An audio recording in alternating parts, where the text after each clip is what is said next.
문성화입니다. 지나가던 문과생입니다. 페미 이야기를 빠르게 다루려 했는데 지난 주말 사이 일이 너무 많았어요. 딴 길로 2번이나 샜다가 이제야 약속드린 후속편으로 찾아뵙습니다. 오늘은 이 무거운 분들이 진짜로 그 아가리 터는 만큼 여성을 위하는지에 대해 야부리를 털어보겠습니다. 페미니즘은 근본적으로 정치운동입니다. 시작부터 여성 참정권 운동으로부터 시작됐고 그 근본이 여태 이어져와 페미니즘은 항상 정치적 슬로건과 방법으로 문제를 해결하려 하죠. 그놈의 때법질이 아주 유서 깊은 전통이다 이 말입니다. 어딜 갔어? 어딜 갔냐고! 정치는 옳은 것과 옳은 것 사이에서 하나를 틀렸다고 말해야 하는 일입니다. 다 자기가 옳다고 생각하니까 싸움에 응하는 것 아니겠습니까? 그래서 정치판에 알량한 정의감으로 진입했다가 호되게 코 깨지고 나오는 샌님들이 참 많습니다. 세상의 정의의 기준은 최소한 전 인류의 대가리수만큼 되는데 그걸 모르고서 지가 믿는 정의만이 유일신인 마냥 설치다가 대짓하는 겁니다. 페미니즘은 이런 부분에서 근본적으로 문제가 있습니다. 페미니즘은 참정권 운동이라는 정치운동이라는 근본을 가지면서 여성인권 운동이라는 사회 계몽운동의 성격을 동시에 가지거든요. 사회를 계몽하려면 더 나은 청사진, 더 나은 논리를 제시해야 합니다. 그래서 사회 계몽운동의 핵심적인 구성 논리는 선함, 정의, 숭고함, 우월함이 되죠. 그래야 위에서 아래를 내려다보며 깨달음을 전할 수 있으니까요. 물론 계몽적 정치운동이 무조건 안 된다는 건 아닙니다. 하지만 이건 특수한 조건 하나를 가져야 해요. 계몽의 종말점 말입니다. 언젠가 계몽이라는 목적을 달성하면 그 운동은 자연스럽게 종말을 맞아야 합니다. 하지만 페미니즘은 영속적인 정치운동이죠. 이게 문제입니다. 그래서 그들은 결코 도달할 수 없는 계몽의 목표를 주장하며 자신들을 영원한 선구자 집단, 곧 전이대로 추앙하길 바라죠. 반동이다! 전지대! 전지대! 이런 야랄란 구조를 딱 한마디로 축약하면 바로 재정일치입니다. 종교 지도자가 왕까지 겸하는 정치체제인데 실상 계몽주의적 사회운동은 종교적 색채를 강하게 띠죠. 그리고 민주주의 체제에서 정치는 곧 권력 창출이 목적 아니겠습니까? 이걸 딱 합쳐보면 페미니즘이 정치적인 승리를 거머쥐었을 때마다 왜 그런 미개한 개판이 벌어지는지를 비로소 이해할 수 있습니다. 구조가 미개하니까 싸는 똥도 미개할 수밖에요. 전편에서 페미니즘을 한계사상이라 규정했는데 그때 논리에 덧붙여 이 재정일치적 구조 또한 페미니즘이 한계사상임을 증명하는 중요한 구조이죠. 이 구조는 비단 그 시종의 모순으로만 끝나지 않습니다. 페미니즘의 또 다른 구조적 모순 바로 여성 착취를 정당화하는 방향으로 활용되죠. 페미니즘이 여자를 착취하다뇨. 아가리 하십시오 이베리코. 페미니즘은 여성을 착취하고 또한 그럴 수밖에 없는 구조적 모순을 안고 있습니다. 여성이라는 범주는 너무 넓거든요. 생각해 보십시오. 세상의 여자들이 얼마나 많고 다양합니까? 누구는 돈이 많고 누구는 돈이 없습니다. 누구에게는 아버지가 증오의 대상인 한편 누구에게 아버지는 좋은 추억이겠죠. 그걸 다 통틀어 하나의 목소리로 취합한다는 게 가능하겠습니까?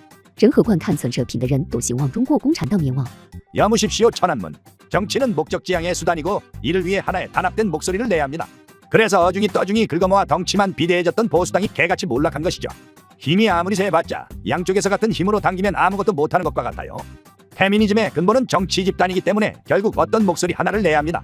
그런데 여성 전체라는 권익 보장의 대상이란 그 하나의 목소리로 수렴하기엔 과도하게 큰 집단입니다.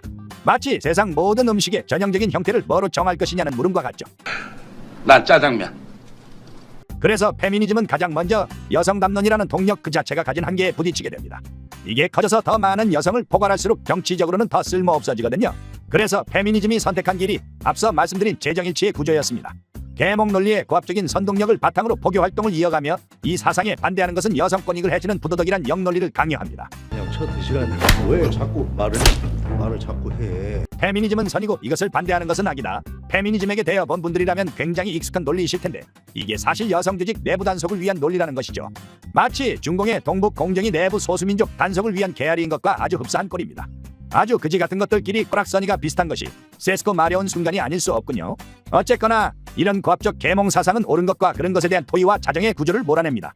오직 그 조직의 정점에 대한 충성과 복종을 강요하죠. 정치적으로는 매우 훌륭한 구조이고 사상적으로는 매우 악랄한 구조입니다. 모든 정치는 이런 구조를 추구해야 합니다. 정치란 권력 쟁취를 위한 수단에 불과하니까요. 국회 들어가서 공자왈 맹자왈 야불이나 털고 있으면 국힘 저 병세신기들 마냥 대통령 모가지 연달아 따이땅하는 거예요. 하지만 사상은 인간의 복리를 위한 정신문화입니다. 이것이 요구하는 구조적 복종은 사람의 행복을 해치므로 이는 악랄한 것이죠. 정치 조직이라는 근본을 가진 페미니즘 조직은 사상을 그 조직 구성 논리의 보완제로 유용해버렸습니다. 그래서 조직의 결속력을 위해 그 사람의 의지에 반하는 더 우월한 여성들의 반대는 모조리 묵살하게 되었죠. 그리고 이것은 다시 역으로 적용되어 세상에서 자신의 역량을 증명하지 못한 패배자들의 정신적 자기위로 논리가 됩니다. 자기보다 잘나가는 여자를 찍어 누르는 구조적 권력의 맛에 심취하는 겁니다. 이게 바로 페미들이 자기보다 커리어 좋고 예쁜 여자를 갈구는 흉자론이라는 것의 정체입니다. 호박씨다 내숭 떤다 이렇게 하는 애들은 다 못생겼어. 도덕적 정당성을 유용하는 정치 이념은 매우 위험합니다. 죽이 너무 잘 맞아서 그렇습니다. 정치는 본디 방법론이라서 그 조직의 팽창에 한계가 있습니다. 그런데 종교적 도덕론이 정치 조직의 구성 논리에 개입하면 시너지가 너무 좋아서 정상적인 한계 이상으로 규모가 비대화되기 쉬워집니다. 그리고 이 비대화된 조직은 상술한 수순으로 개개인의 자유와 조직의 자정 능력을 망가뜨립니다. 범이 커질수록 그림자도 짙어지는 것이죠. 정치 사상사의 발달이 종교와 정치의 결탁을 갈라놓으며 발전한 이유입니다. 페미니즘은 여성권익이라는 도덕적 계몽론을 바탕으로 심각하게 비대한 정치담론으로 성장했습니다. 이것을 정치적으로 유용하는 사이 진짜 유능하고 인품 훌륭한 여성은 그 정치구조 상위 카스트를 먹은 모자란 반푼이들에게 압제당하고 착취당하고 있죠. 페미니스트들은 여성의 인간승리 창가를 주장합니다. 하지만 그 성공의 주인공이 페미니즘을 비판할 때 그들은 가차없이 그 성공한 여성을 흉자로 몰아붙이죠. 단물만 빨고 버리는 겁니다. 이것이 과연 진정 여성을 위하는 것일까요? 페미니즘은 그 이름에 의지하여 무적의 순환론리를 주장합니다.